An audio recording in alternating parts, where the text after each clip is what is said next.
네, 이번에는 강박에 대한 얘기를 좀 해보려고 하는데요.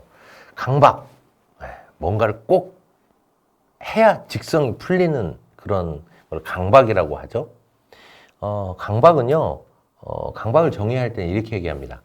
불안을 일으키는 통제할 수 없는 생각과 불안을 줄이기 위해서 어떤 행동을 강박적으로 하는 것, 이게 바로 강박증인데요. 이 강박증은 언제부터 시작될까요? 대부분 강박증은 사춘기에서 발병합니다. 사춘기에서 발병하고요. 이 강박이 가족성으로 생기는 경우가 있어요. 그래서 특히 이제 부모님, 형제들 중에 강박 행동을 하시는 분들이 이제 가족력을 보이는 경우들이 있고요. 이제 스트레스를 받는 상황이 이제 위험 요인이 될 수 있죠. 그러니까 강박증이 있는 사람이 있는데 스트레스 안 받으면 그 강박증이 안 나오는데 스트레스를 받으면 그 강박증이 나온다. 뭐 이런 사람이 있어요.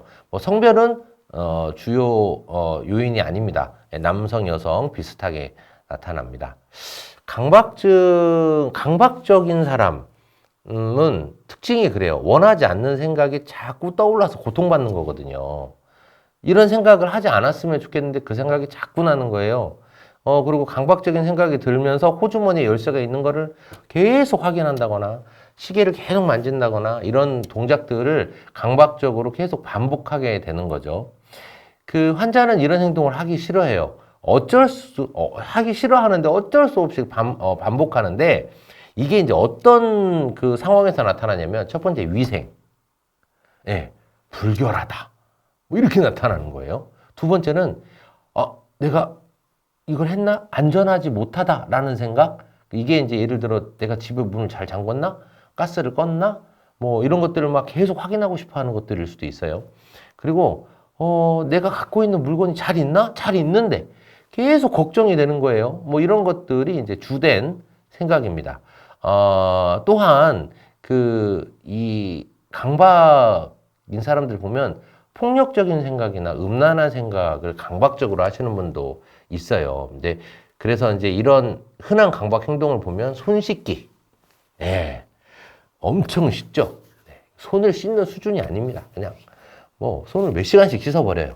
비누, 뭐 화장지 다 꺼내가지고 막 손에 더러운 게 있으니까. 그러면 이 사람은 어디 만지지도 못하겠죠. 만지지도 못하고 그러니까 이제 뭐 장갑 끼고 다니고 장갑도 나중에 더러워서 못 껴요. 뭐 이런 사람도 있고요. 창문이나 문이 닫혔는지 확인하는 사람도 있어요. 계속 확인합니다. 또 책상 위에 물건이 반드시 놓여 있는지 이거를 계속 이렇게 확인하고 반드시 놔야 직성이 풀리는 사람들이 있어요. 우리 이제 이런 분들 있잖아요. 공부해야 되는데 공부한다고 앉아가지고 앞에 정리하다가 1시간 가버리고 정리 끝나면 피곤해서 자는 사람들. 이제 중요한 행동이 아닌데 이걸 놔야 공부가 된다고 하면서 그거를 딱딱딱 놓는 거죠. 이런 강박증이 있는 분들이 계획적으로 일이 진행되지 않을 때 엄청나게 스트레스를 받습니다. 스트레스를 받는데 이 강박증이 있는 사람은 스트레스를 받는데 또 표현을 잘 안 해요. 뭘로 표현해요? 집에 가서 이제 스트레스 푸는 행동을 하는 겁니다. 손 씻고 문 열었다 닫았다 하고 계속 이런 거 하는 거예요. 물건 정리하고 이런 행동은 이제 불안을 감소시키기는 해요. 하지만 수백 번이나 이게 반복되면서 일상생활에 지장을 줘요. 근데 이 강박증이 본인만 힘든 게 아니에요. 누구도 힘들어요? 가족이 죽어나가요, 가족이. 그것 때문에. 생각을 해보세요. 청소한다고 3시간 동안 방바닥 닦으면 집에서 어떻게 삽니까? 그죠? 그냥 청소하다가 파김치가 돼요. 막 쓰러져가지고 항상 피곤하고 힘든데 죽으라고 청소하는 거예요. 이런 사람들도 있을 수 있어요. 뭐 손 씻는다고 밤새도록 손 씻어버린다고 하더라고요. 뭐 이렇게 집에 왔다가도 회사에 문을 안 닫았나 걱정되고 불안해서 회사를 또 갑니다. 또 그거 확인하러. 그래서 이제 일상생활 그리고 주변 사람에게 지장을 주는 그런 상황까지 가는 걸 이걸 강박이라고 합니다. 그러면 상담실에 오는 강박 환자는 어떨까요? 시간 강박 뭐 이런 분들이 있어요. 그리고 강박증 환자가 왜 스트레스 받냐면 내가 이렇게 돼야 되는데 라고 하는 비합리적인 신념을 갖고 있는 경우가 있어요. 예를 들어서 우리가 인생에 살다 보면 계획대로 됩니까? 잘 안 되잖아요. 근데 그건 꼭 이렇게 되어야 해 라고 하는 생각을 하게 되면 그것 때문에 일상생활에서 어떻게 되냐면 대인관계가 안 좋아져요. 왜? 이건 꼭 이래야 되는데 왜 안 되지? 그리고 그 상대방의 입장이나 상황이 공감이 잘 안 되고 강박이 있어요. 내 안에 갇혀있는 강박. A 다음엔 B야. C일 수는 없는 거예요. 살다 보면 A 다음에 C도 나올 수 있고 Z도 나올 수 있고 이러잖아요. 근데 이제 그게 인정이 안 되는 거죠. 그래서 이제 가족력을 살펴보면서 이제 진단을 하기도 하고요.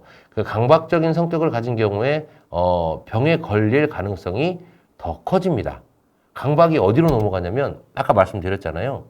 대인관계가 안 된다고. 타인에 대한 공감이 안 돼요. 인격장애가 되고요. 이게 스트레스의 원인으로 막 커지기도 하죠. 그래서 이 강박증의 증상을 보면요. 기본적으로 합리적이지 못합니다.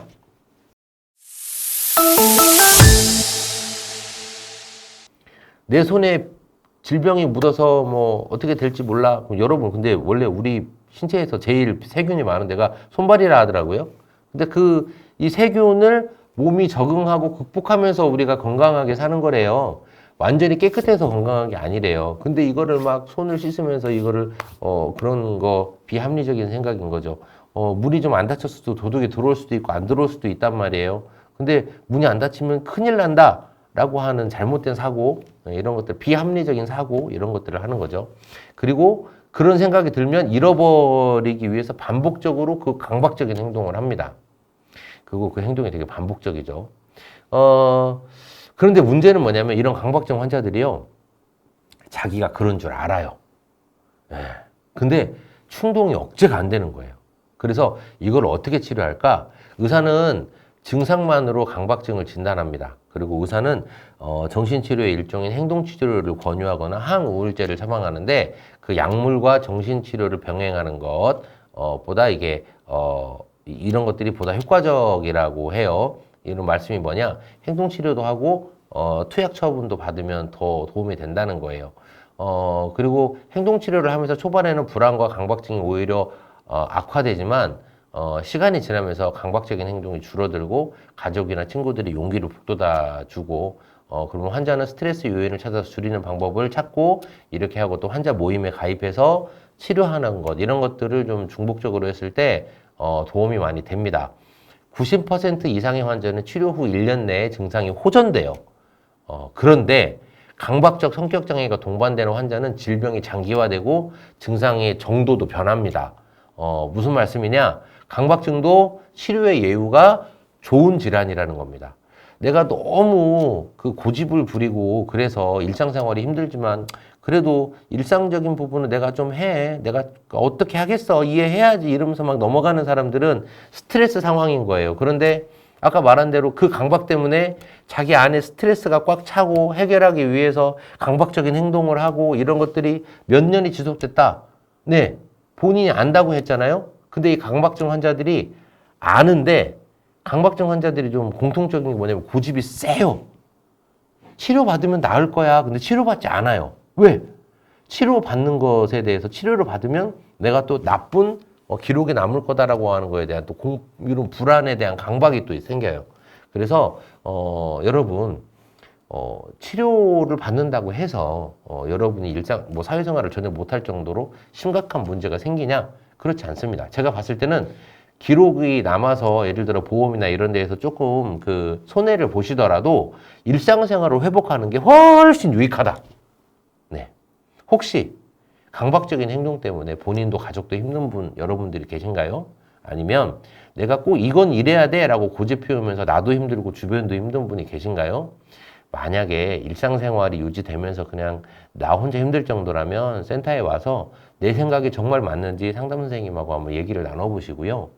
만약에 내가 누구랑 얘기해서 해결될 상태가 아니야 라고 한다면 그냥 빨리 병원에 가시는 게 여러분이 조금이라도 더 편안하게 삶을 회복하실 수 있는 방법이라고 생각합니다. 그래서 내가 꼭 이래야 돼 라고 하는 강박을 가진 여러분, 네. 고집 부리지 말고, 네. 상담실로 한번 와 보세요. 네. 그리고 상담 선생님하고 상의 잘 하셔서 상담으로 끝날지 아니면 치료를 받아야 될지, 네. 그러면 뭐 정신건강복지센터도 있고요. 네, 정신과 병원도 영광이 많이 생겼더라고요. 네, 한번 가서 상담도 받아보시고 진료도 받아보시면 여러분들 힘들게 하는 그 고집 1년 내에 충분히 완치될 확률이 매우 높으니 이 점 참고해 주시기 바래요. 강박은 1년 내에 90%가 나을 수 있습니다. 감사합니다.